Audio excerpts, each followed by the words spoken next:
Hello you guys, it's me Lise, and in today's video I'll be teaching you guys how to uninstall your Vanguard and reinstall it again. So without any further ado, let's get started. What you want to do is, if your right client is open or you've played Valorant before, then your Vanguard is gonna stay on. So click on this up arrow, then you can see your right Vanguard here, then right click on it, then click on more.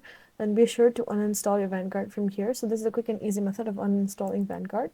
So next thing you want to do is go to your file explorer, then click on this PC, then your local disk drive C, then click on program files. Then you want to search for Riot Vanguard, and as you can see it's here, then right click it and delete it as well.